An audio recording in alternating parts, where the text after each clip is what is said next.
नमस्कार दोस्तों, मैं अनूप कुमार श्रीवास्तव आप लोगों का स्वागत करता हूं सब कुछ पढ़ो चैनल पे।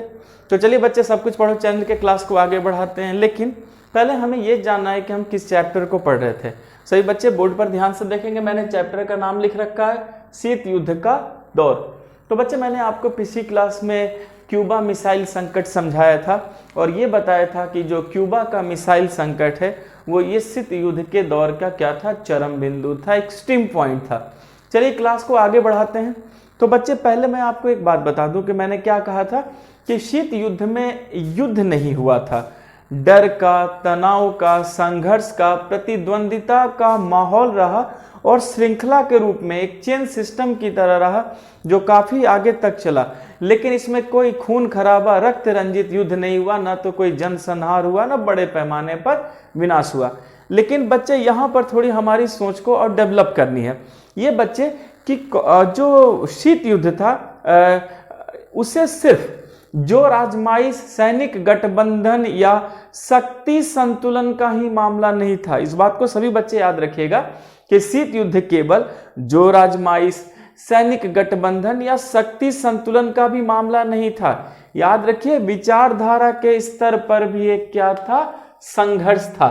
तो हमने ये देखा बच्चे कि जो शीत युद्ध है, शीत युद्ध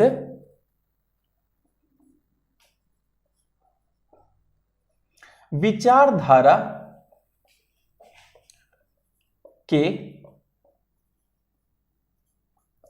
आधार पर भी एक संघर्ष था। इस बात को सभी बच्चे याद रखिएगा कि ये क्या था, विचारधारा के आधार पर भी क्या था, ये एक संघर्ष था। इसका मतलब है कि शीत युद्ध में सिर्फ जो राजमाइश, सैनिक गठबंधन या शक्ति संतुलन की बात नहीं थी, लेकिन बच्चे विचारधारा के आधार पर भी संघर्ष था। तो हमें सबसे पहला समझना है कि ये विचारधारा की बात क्या है। तो बच्चे, मैंने आपको पिछली क्लास में समझाया था कि अमेरिका और उसके समर्थक देशों की जो विचारधारा थी वो क्या थी, पूंजीवादी विचारधारा थी।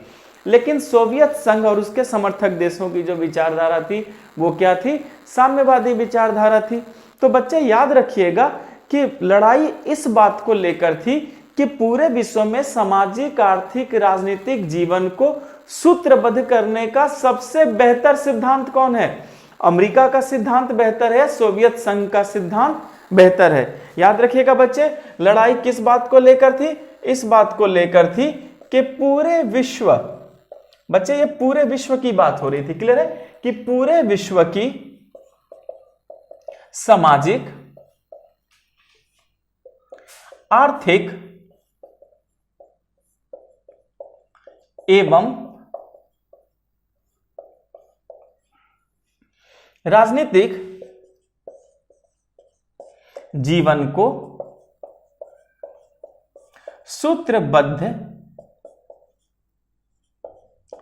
करने का बेहतर सिद्धांत कौन है। याद रखिएगा बच्चे, बेहतर सिद्धांत क्या है, क्योंकि प्रॉब्लम ये थी कि अमेरिका का कोई और सिद्धांत, सोवियत संघ का कोई और सिद्धांत, और दोनों के जब शीत युद्ध में लड़ाई शुरू हो गई तो विचारधारा को लेकर स्तर पर यही लड़ाई थी कि पूरे विश्व के लोगों का सामाजिक, आर्थिक, राजनीतिक जीवन को सूत्रबद्ध करने का सबसे बेहतर सिद्धांत किसे माना जाए। अमेरिका कहता था मेरा सिद्धांत बेहतर है और सोवियत संघ कहता था मेरा सिद्धांत बेहतर है। थोड़ा इस बात को समझिएगा बच्चे। याद रखिएगा कि जो पश्चिमी देश है, बच्चे यहां पर केयर कीजिएगा कि पश्चिमी देशों का अगुवा, अगुवा का मतलब होता है बच्चे नेता, ठीक है। तो पश्चिम देशों का जो अगुवा था वो कौन था, अमेरिका था, क्लियर है बच्चे। तो हमने देखा कि पश्चिमी देशों का अगुवा कौन था, अमेरिका था। और अमेरिका जो सिद्धांत दे रहा था, याद रखिएगा बच्चे कि अमेरिका ने जो सिद्धांत दिया था वो था, इनका विचारधारा था उदारवादी लोकतंत्र, उदारवादी लोकतंत्र एवं पूंजीवाद, उदारवादी लोकतंत्र एवं पूंजीवाद, ये अमेरिकी सिद्धांत थे। तो सभी बच्चे याद रखिएगा कि अमेरिका का किसमें विश्वास था, उदारवादी लोकतंत्र एवं पूंजीवाद, क्लियर है। अच्छा, लेकिन बच्चे यहीं पर अगर हम बात करें पूर्वी देशों की, पूर्वी देशों की, तो यहां पर याद रखिएगा कि पूर्वी देशों का जो अगुवा था अगुवा था वो कौन था? सोवियत संघ था, सोवियत संघ था। तो हमने देखा कि पूर्वी देशों का अगुवा कौन था? सोवियत संघ था। और सोवियत संघ का जो विचार था बच्चे वो था साम्यवाद या समाजवाद। याद रखिएगा बच्चे, वो क्या था? साम्यवाद एवं समाजवाद। तो हमने देखा कि पश्चिमी देशों का अगुवा अमेरिका था और अमेरिका का जो सिद्धांत था वो उदारवादी लोकतंत्र एवं पूंजीवाद था। लेकिन पूर्वी देशों का अगुवा सोवियत संघ था और उसका विचारधारा क्या था बच्चे?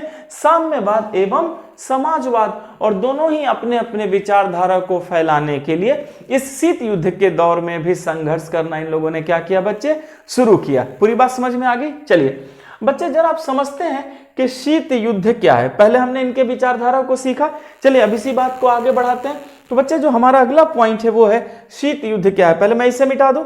बच्चे आप वीडियो पॉज करके सारे पॉइंट्स को अच्छे से लिख सकते हैं और समझ सकते हैं। क्लियर बेटा? मैं मिटा रहा हूं, ठीक। चलिए अगला पॉइंट है हमारा शीत युद्ध क्या है।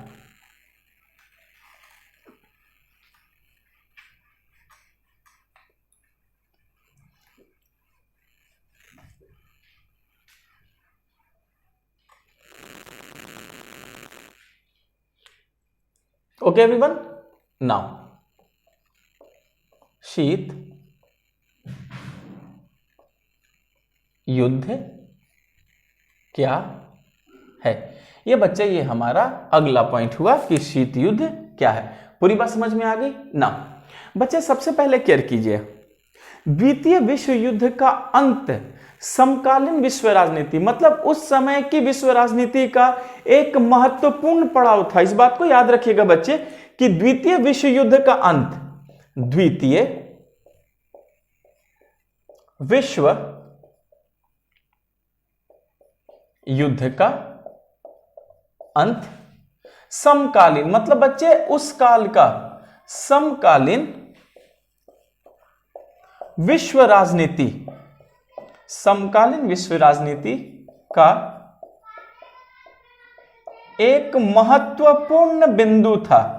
क्या था बच्चे? एक महत्वपूर्ण बिंदु था। इस बात को सभी बच्चे याद रखेंगे कि द्वितीय विश्व युद्ध का जो अंत हुआ था वो समकालीन विश्व राजनीति का क्या था? एक महत्वपूर्ण बिंदु था, एक इंपॉर्टेंट पॉइंट था बच्चे, या यूं कहा जाए एक महत्वपूर्ण पड़ाव था। और याद रखिएगा कि 1945 में विश्व युद्ध की क्या हुई थी? समाप्ति हुई थी। 1945 में, इस बात को सही बच्चे याद रखिएगा कि 1945 में मित्र राष्ट्र और धुरी राष्ट्रों के बीच विश्व युद्ध की क्या हुई? समाप्ति हुई।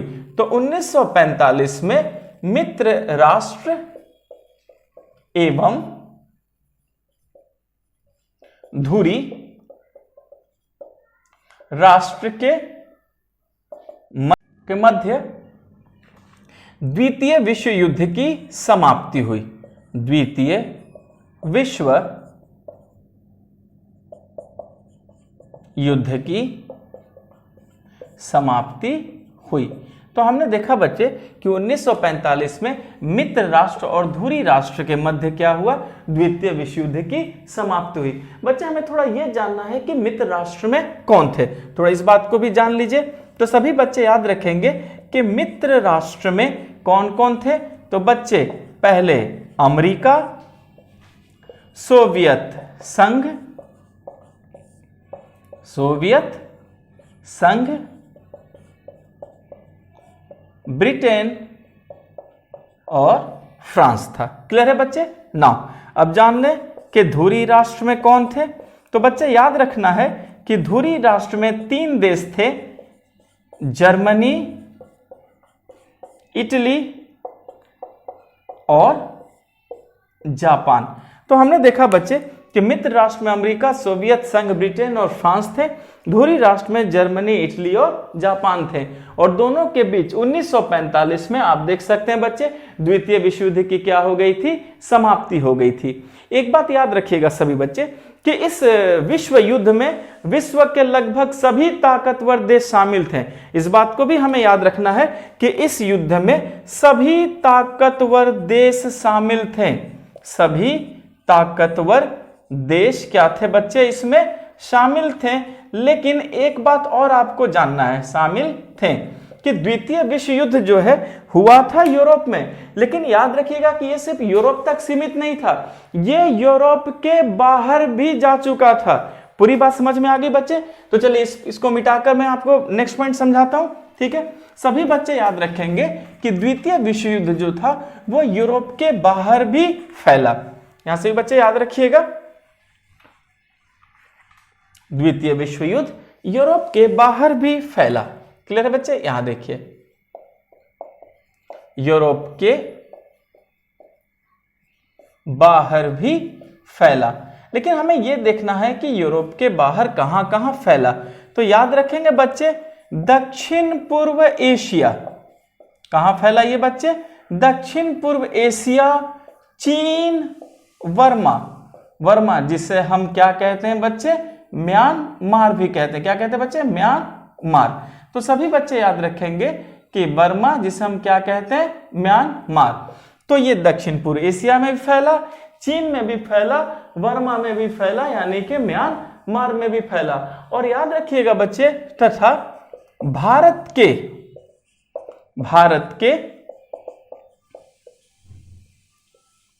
पूर्वोत्तर क्षेत्र में भी। तो यह युद्ध बच्चे हमने देखा कि दक्षिण पूर्व एशिया, चीन, वर्मा और भारत के पूर्वोत्तर क्षेत्र में भी क्या हुआ? यह युद्ध फैला। उसके हिस्से भी क्या हुए? इसमें शामिल हुए थे। याद रखिएगा बच्चे कि बड़े पैमाने पर जनहानि हुई थी। इस बात को याद रखिएगा कि बड़े पैमाने पर जनहानि यानी लोगों की मौत हुई थी। और याद रखिएगा बच्चे कि बड़े पैमाने पर जनहानि भी हुई थी और बड़े पैमाने पर धनहानि भी हुई थी। तो हमने देखा कि इस युद्ध में बड़े पैमाने पर जनहानि हुई और उसी तरह बड़े पैमाने पर क्या हुई बच्चे? धनहानि भी हुई। और याद रखिए, यहां तक कहा गया कि यह जो युद्ध था वो प्रथम विश्व युद्ध पर भी भारी पड़ा। इस बात को याद रखिएगा बच्चे कि जो द्वितीय विश्व युद्ध था वो प्रथम विश्व युद्ध पर भी भारी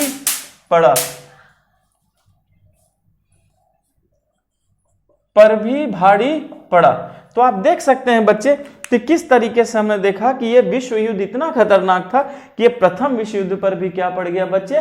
भारी पड़ा। यहां तक क्लियर हो गया? अच्छा, अब याद रखिएगा कि द्वितीय विश्व युद्ध की समाप्ति जो है बच्चे, द्वितीय विश्व युद्ध की समाप्ति के साथ ही क्या हुआ बच्चे कि ये जो था आपको कोल्ड वार की शुरुआत हो गई। इस बात को याद रखिएगा बच्चे कि सेकेंड जो वर्ल्ड वार हुई थी, द्वितीय विश्व युद्ध की समाप्ति से जो दूसरी बच्चे, ये समाप्ति से मैंने आपको क्या बताया, किसकी शुरुआत हुई थी? शीत युद्ध की शुरुआत हुई थी। अच्छा, एक बात सभी बच्चों को आपको याद रखना है बच्चे कि ठीक है, द्वितीय विश्व युद्ध की समाप्ति से शीत युद्ध की शुरुआत हुई, लेकिन आखिर द्वितीय विश्व युद्ध की समाप्ति कैसे हुई थी, थोड़ा इस बात को भी हमें जानना है। तो याद रखिएगा बच्चे कि अगस्त 1945 में, इस बात को याद रखेंगे सभी लोग कि अगस्त 1945 में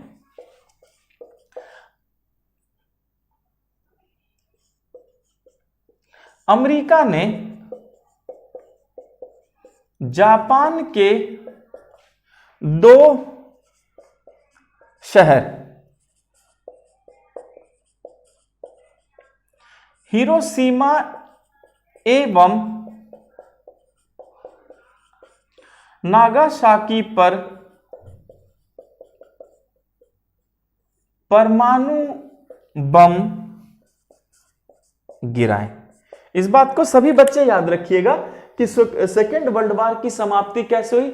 अमेरिका ने क्या किया बच्चे? अमेरिका ने कि अगस्त 1945 में जापान के 2 प्रमुख शहर थे, एक का नाम था हिरोशिमा, एक का नाम क्या था बच्चे?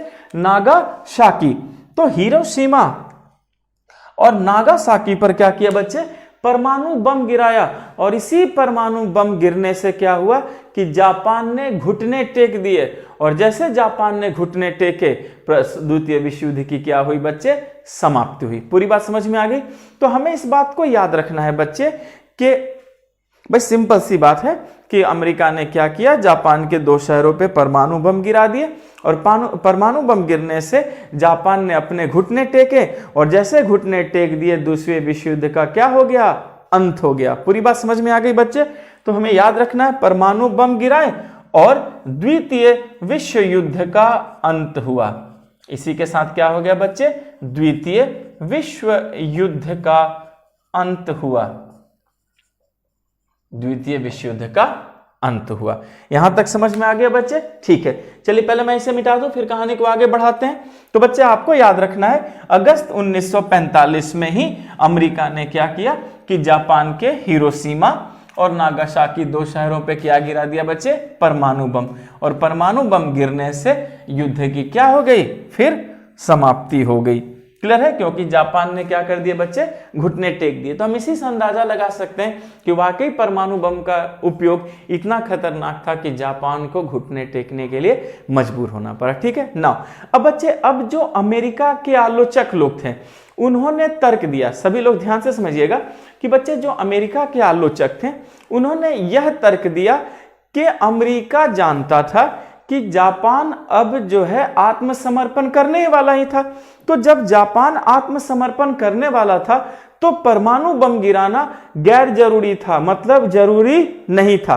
फिर से समझिए बच्चे कि जो अमेरिका के आलोचक थे उन्होंने ये कहा कि अमेरिका इस बात को जानता था कि जापान जो है अब आत्मसमर्पण करने ही वाला है। तो जब जापान आत्मसमर्पण करने ही वाला था तो फिर उस पर परमाणु बम गिराने की क्या जरूरत थी। इसका मतलब है आलोचकों ने इसे सही नहीं माना। लेकिन याद रखेंगे कि जो अमेरिका के पक्ष वाले लोग थे, समर्थक लोग थे, उन्होंने क्या कहा, उन्होंने कहा कि युद्ध को समाप्त करने के लिए और आगे अमेरिका में जनहानि न हो इसके लिए यह जरूरी था कि जापान पर परमाणु बम गिराया जाए। समझ में आया बच्चे?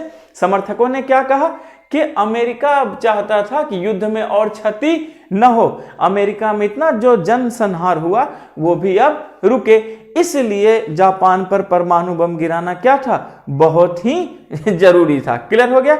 लेकिन बच्चे याद रखिएगा कि जो आलोचक हैं वो ये भी कहते हैं कि अमेरिका का ये भी लक्ष्य था कि वो सोवियत संघ को किसी दूसरे देश में या एशिया में अपने सैनिक शक्ति का प्रयोग करने से रोके, राजनीतिक शक्ति का प्रयोग करने से रोक दे।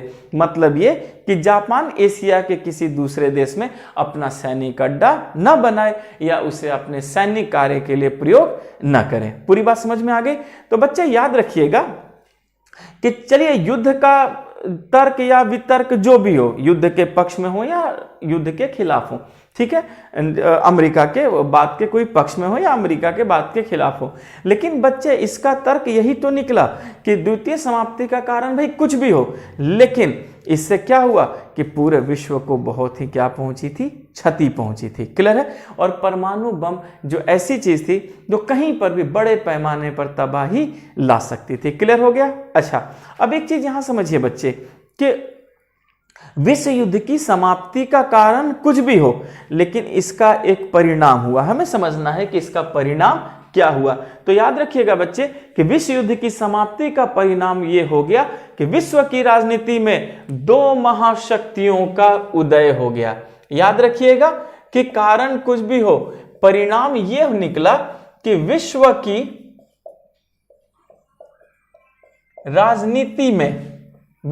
राजनीति में 2, यहां हमें केयर करना है बच्चे कि विश्व की राजनीति में 2 महाशक्तियों का उदय हुआ। याद रखिएगा बच्चे, चाहे युद्ध का कारण कुछ भी हो, समाप्ति के कारण कुछ भी हो, लेकिन बच्चे द्वितीय विश्व युद्ध का परिणाम क्या निकला? परिणाम यह निकला कि विश्व की राजनीति में 2 महाशक्तियों का उदय हुआ। याद रखिए, जर्मनी और जापान हार चुके थे, जर्मनी और जापान हार चुके थे और यूरोप भी है के जो भाग थे वो विध्वंस को झेल रहे थे। इसका मतलब यहां जर्मनी भी हार गया, जापान भी हार गया। यूरोप के अधिकांश भाग जो विध्वंस हुआ था वो उसी को झेल रहे हैं। क्लियर है। और इधर अमेरिका और यूएसएसआर विश्व की सबसे बड़ी शक्ति के रूप में उभरे। तो याद रखिएगा कि विश्व की सबसे बड़ी शक्ति के रूप में कौन कौन उभरे, तो हमने देखा कि पहला अमेरिका उभरा और दूसरा कौन उभरा बच्चे, सोवियत संघ, ये लोग उभरे। इसका मतलब है कि दो जो महाशक्तियां थी वो दोनों महाशक्तियां कौन बनी, एक अमेरिका बना और दूसरा कौन बना, सोवियत संघ बना। क्यों, जर्मनी जापान हारी गए और यूरोप के अन्य क्षेत्र जो है विध्वंस को झेल रहे थे, और इस तरीके से अमेरिका और सोवियत संघ नाम की दो महाशक्तियों का क्या हो गया बच्चे, विश्व राजनीति में उदय हो गया। यहां तक समझ में आए। अच्छा, याद रखिएगा बच्चे कि ये दोनों इतने ताकतवर देश थे कि ये विश्व के किसी भी क्षेत्र की राजनीति को क्या कर सकते थे, प्रभावित कर सकते थे। इस बात को याद रखिएगा बच्चे कि ये दोनों इतने सशक्त थे, इतने मजबूत थे कि ये विश्व के किसी भी क्षेत्र की राजनीति को क्या कर सकते थे, प्रभावित कर सकते थे, इतनी इनमें क्षमता थी। और याद रखिएगा कि महाशक्ति बनने के होड़ में, मतलब कंपटीशन में, महाशक्ति बनने के कंपटीशन में ये एक दूसरे के सामने आकर क्या हो गए, खड़े हो गए। और जैसे खड़े हो गए फिर क्या बन गया, शीत युद्ध का कारण बन गया। इसका मतलब हो गया बच्चे कि महाशक्ति बनने की होड़ जो है वो शीत युद्ध का क्या बन गया, कारण बन गया। पूरी बात समझ में आ गई बच्चे। मैं फिर से आपको बता दूं कि विश्व राजनीति में दो महाशक्तियों का उदय हुआ, अमेरिका और सोवियत संघ। अब ये दोनों देश जो है एक दूसरे से आगे निकलने की होड़ में इतने आगे बढ़ गए बच्चे कि जिसके कारण इनमें किसका निर्माण हो गया, शीत युद्ध का प्रारंभ हुआ। और यही आगे निकलने का होड़ शीत युद्ध का क्या बन गया बच्चे, कारण बना। अच्छा, अब एक चीज याद रखिएगा कि पीछे यह भी कारण था, ये तो था ही कारण, लेकिन इसके पीछे एक कारण यह भी था कि परमाणु बम से होने वाला विनाश अब जो है दोबारा न हो। क्योंकि याद रखिएगा बच्चे, दोनों मजबूत देश थे, दोनों महाशक्तियां थी, लेकिन दोनों जानते थे कि परमाणु बम से होने वाला विनाश को रोकना किसी भी राष्ट्र के बूते में नहीं है। याद रखिए, दोनों के पास परमाणु शक्ति थी, दोनों परमाणु शक्ति संपन्न थे, लेकिन दोनों इस बात को जानते थे कि अगर परमाणु हथियारों का प्रयोग हुआ तो कोई भी राष्ट्र उसको संभाल नहीं सकता। इसलिए उकसावे के बावजूद भी कोई भी पक्ष युद्ध के लिए तैयार नहीं हुआ। याद रखिएगा, क्योंकि दोनों जानते थे परमाणु युद्ध का क्या परिणाम होगा। इसलिए उकसावे के बाद भी बच्चे इनमें से कोई भी युद्ध का परिणाम नहीं हुआ, युद्ध के लिए तैयार नहीं हुआ। और याद रखेंगे बच्चे कि अगर मान लीजिए युद्ध होता भी तो इससे क्या होता, विध्वंस होता। तो दोनों शक्तियां इस बात को जानती थी कि अगर युद्ध हुआ तो युद्ध से फिर सिर्फ विध्वंस होगा, और विध्वंस होना बच्चे कहीं भी उचित नहीं है, औचित्यपूर्ण नहीं है। पूरी बात समझ में आ गई बच्चे। तो सब कुछ पढ़ो चैनल को ज्यादा से ज्यादा लाइक करें, शेयर करें, सब्सक्राइब करें। Thank you.